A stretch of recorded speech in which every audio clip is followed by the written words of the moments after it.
بسم الله الرحمن الرحيم. نحمده ونصلي ونسلم على رسوله الكريم، أما بعد. عن عائشة رضي الله تعالى عنها وعنهم أن رسول الله صلى الله عليه وسلم بعث رجلا على سرية، فكان يقرأ لأصحابه في صلاتهم فيختم بقل هو الله أحد، فلما رجعوا ذكروا ذلك لرسول الله صلى الله عليه وسلم، فقال: سلوه لأي شيء يصنع ذلك، فسألوه فقال: لأنها صفة الرحمن، فأنا أحب أن أقرأ بها. فقال رسول الله صلى الله عليه وسلم: أخبروه أن الله تعالى يحبه. متفق علیہ۔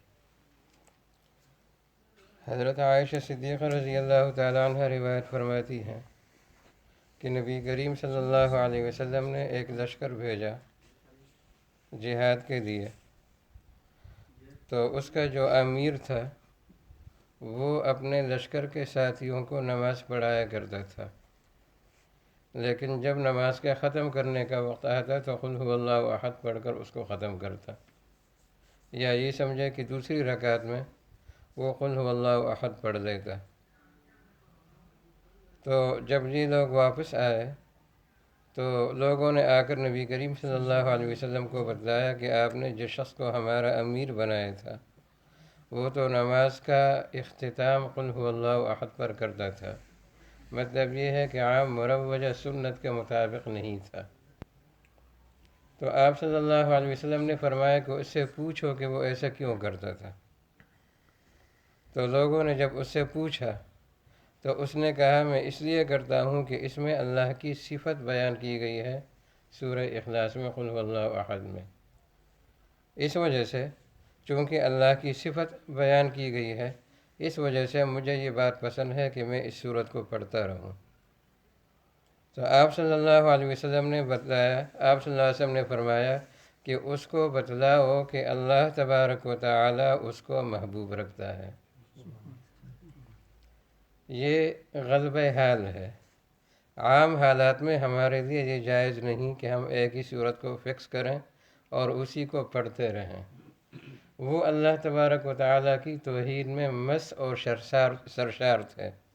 یہ ایسے ہی ہے جس طرح کہ حضرت ابوبکر صدیق رضی اللہ عنہ نبی کریم صلی اللہ علیہ وسلم کی محبت میں اور ان کی اتباع میں فنا ہو چکے تھے، اور حضرت عمر فاروق رضی اللہ تعالی عنہ اللہ تبارک و تعالیٰ کی اطاعت میں فنا ہو چکے تھے۔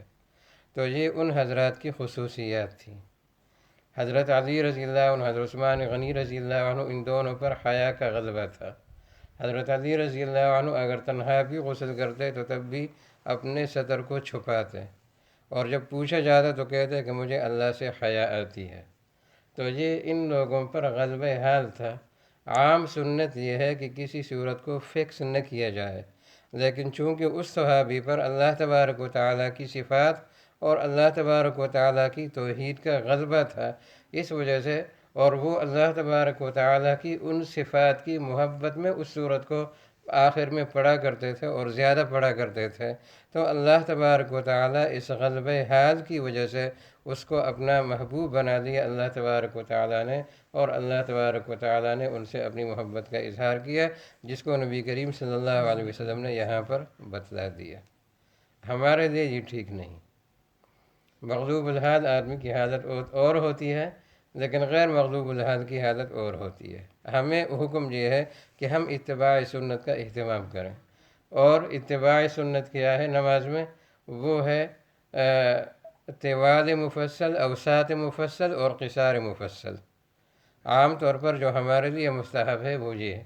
طوال مفصل یہ فجر میں اور ظہر میں یہ قرات کی جائے گی، جو سورہ قاف سے شروع ہوتی ہے اور سورہ بروج تک پہنچتی ہے۔ پھر سورہ بروج سے لے کر سورہ بینہ تک، یعنی لم یکن الذین کفروا تک، یہ جو صورتیں ہیں ان کو اوساط مفصل کہا جاتا ہے۔ یہ پڑھی جائیں گی عشاء کی نماز میں، اور عشاء میں اور عصر میں۔ اور پھر قصار مفصل جو سورہ بینہ یعنی لم یکن الذین کفروا سے لے کر سورۃ الناس تک ہیں، جی پڑھی جائیں گی مغرب کی نماز میں۔ ہمارے لیے اصل مستحب یہ ہے، ہم اس کا اہتمام کریں، لیکن وہ چونکہ مغلوب الحال بزرگ تھے اور اللہ کی محبت میں اور اللہ کی توحید کی محبت میں، اس وجہ سے وہ اس کا زیادہ اہتمام کرتے تھے، اور ان کے اس غلبہ حال کی وجہ سے اللہ تبارک و تعالیٰ نے ان کو اپنا محبوب بنا دیا۔ یہ ایسے ہی ہے جس طرح کہ حضرت موسیٰ علیہ السلام کے زمانے کا ایک واقعہ مشہور ہے کہ ایک آدمی جنگل میں بیٹھا ہوا اللہ کی محبت میں مست، وہ کہہ رہا تھا کہ اے اللہ، اگر تو میرے قریب ہوتا تو میں تیرے سر کے بالوں میں کنگھی کرتا، اس سے جوئیں نکالتا، اور میں تیرے سر میں مالش کرتا، میں تیرے پیر دباتا، وغیرہ وغیرہ۔ حضرت موسیٰ علیہ السلام جب اس کے پاس سے گزرے تو انہوں نے ڈانٹا کہ تو کیا بیہودہ باتیں کر رہا ہے، اللہ تبارک و تعالیٰ ان عیوب سے پاک ہے۔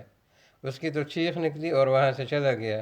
لیکن حضرت موسیٰ علیہ السلام کو پھر اللہ تبارک و تعالیٰ کی طرف سے تنبیہ ہوئی کہ تو نے میرے ایک عاشق کو مجھ سے جدا کر دیا۔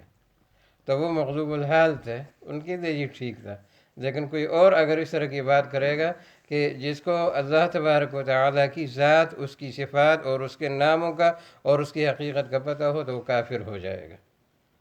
تو اس کا مسئلہ اور تھا، اور جو صحیح ہے اس کا مسئلہ اور ہے۔